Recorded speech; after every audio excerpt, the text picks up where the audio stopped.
एक गांव के पास खंडहर में एक शैतान रहता था। वह हर रोज रात होने पर पास के गांव में जाता था और गांव की गलियों में घूमा करता था। लोग अपने अपने घरों में छिप जाते थे और उसकी डरावनी आवाजें सुनकर सहम जाते थे। रात होते ही पूरे गांव में सन्नाटा हो जाता था। वह शैतान बहुत नासमझ था। गांव के लोग अपने अपने घर के दरवाजों पर शैतान कल आना लिख लेते थे। वह शैतान उसे पढ़ता और आगे बढ़ जाता। वहीं उस गांव में एक घमंडी सेठ रहता था। वह किसी से नहीं डरता था। अजी, हम अभी इस गांव में नए नए आए हैं, हमें गांव वालों की बात माननी चाहिए और दरवाजे पर शैतान कल आना लिखना चाहिए। रात भी हो गई है, कहीं वह शैतान यहाँ ना आ जाए। मैं किसी से नहीं डरता। मैं ऐसे किसी अंधविश्वास पे यकीन नहीं करता। बहुत रात हो गई है, सो जाओ। इतना बोलकर वह सेठ अपने कमरे में सोने चला जाता है। तभी वह शैतान हैरान परेशान हो जाता है। गांव वालों ने तो हद ही कर दी। मुझे रोज कल बुला लेते हैं और फिर बोलते हैं कि कल आना। ऐसे कैसे चलेगा? मैं आखिर रोज रोज कब तक अपने शिकार के लिए यूं ही भटकता रहूंगा। फिर थोड़ी दूर चलने पर वह शैतान उस सेठ के घर के पास पहुंचता है। अरे ये क्या? यहाँ तो कुछ नहीं लिखा। किसी का दरवाजा खटखटाता हूँ। लगता है आज मेरी भूख मिट जाएगी। शैतान जोर जोर से सेठ का दरवाजा खटखटाता है। अरे इतनी रात को कौन आ गया? अजी, आप जाइए ना दरवाजा खोलने के लिए। अरे नहीं नहीं, मेरे घुटने में बहुत दर्द हो रहा है। तुम ही खोल दो ना। तुम डरो नहीं, ये जरूर हमारी दुकान पर काम करने वाला नौकर रामू होगा। उधार पैसे मांगने आया होगा। तुम जाओ, दरवाजा खोलो। फिर उसकी पत्नी डरते डरते जाती है और खिड़की से झांक कर देखती है तो उसे वही शैतान दिखाई देता है। वह बहुत डर जाती है, फिर भागती हुई वापस अपने कमरे में जाती है।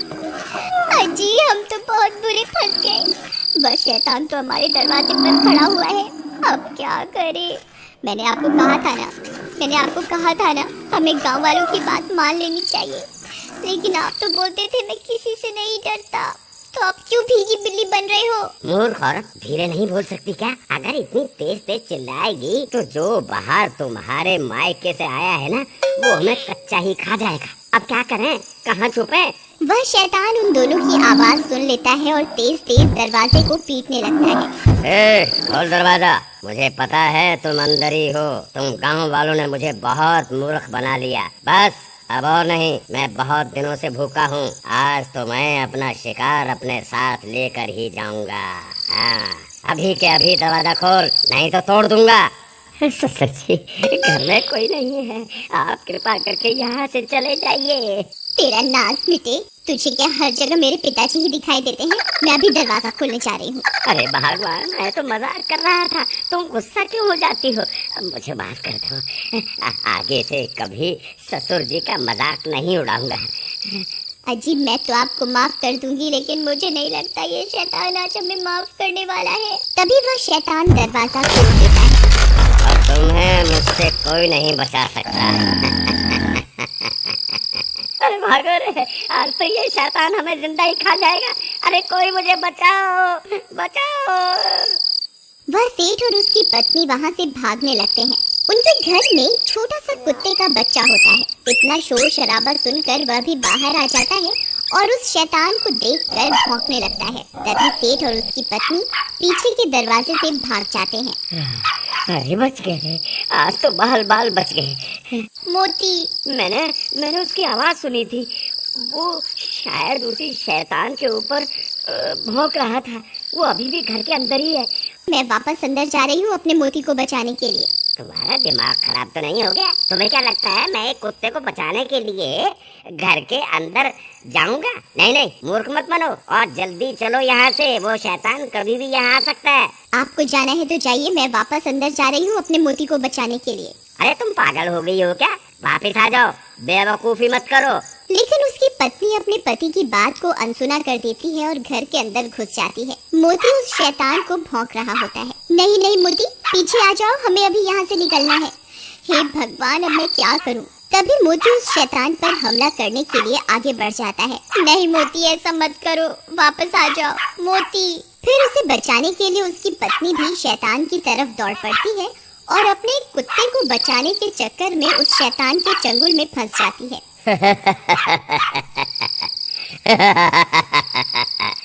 बहुत दिनों के बाद कोई शिकार हाथ लगा है। मोती, तुम भागो यहाँ से, भाग जाओ, मेरी फिक्र मत करो, अपनी जान बचाओ। फिर वह शैतान उसे उठाकर अपने साथ लेकर चल पड़ता है। अरे कोई है, कोई मेरी मदद करो, कोई मुझे सुन सकता है, कोई तो मुझे बचाओ। सब गांव वाले अपनी अपनी खिड़कियों से इस मंजर को देखते रहते हैं, लेकिन मदद के लिए कोई भी आगे नहीं आता। सब डर के मारे अपने अपने घर के अंदर छिपे रहते हैं। लेकिन उसका कुत्ता मोती रात भर उस शैतान का पीछा करता रहता है। फिर थोड़ी देर में वह शैतान अपनी गुफा में पहुंच जाता है और सुषमा को कैद कर देता है। चिल्ला मत, बस थोड़ा सा इंतजार और कर ले, मैं आग जला लूं, फिर तुझे उस आग में पका कर खाऊंगा।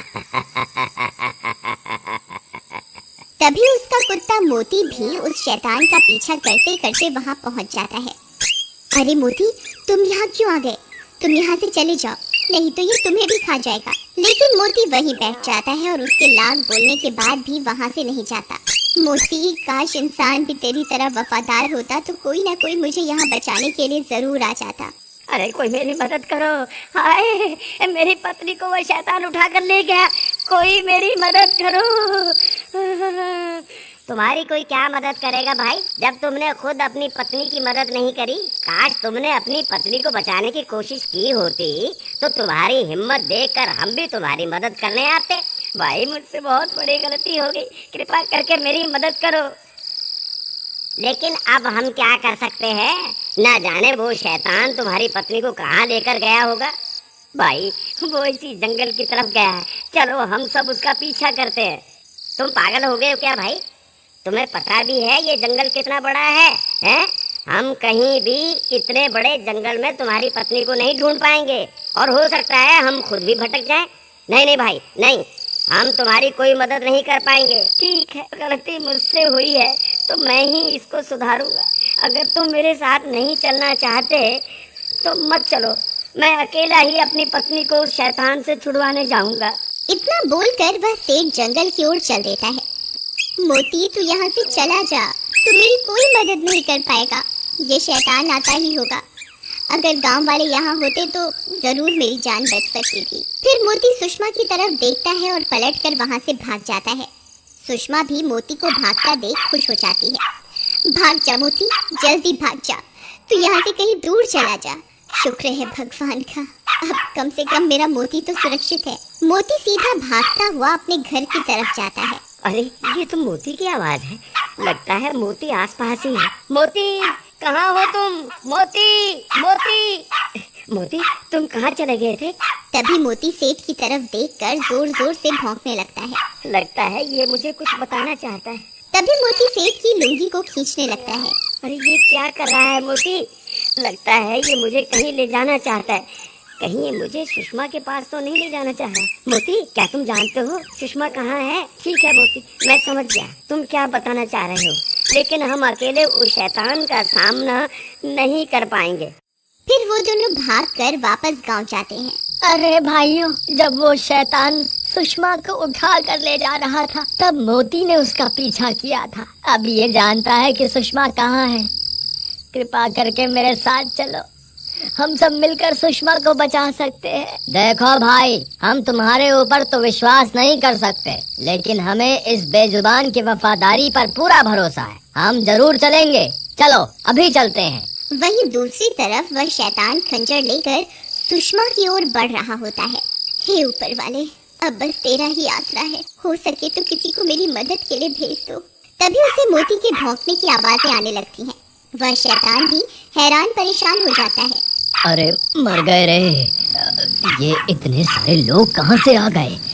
इनके हाथों में तो मशाल भी है।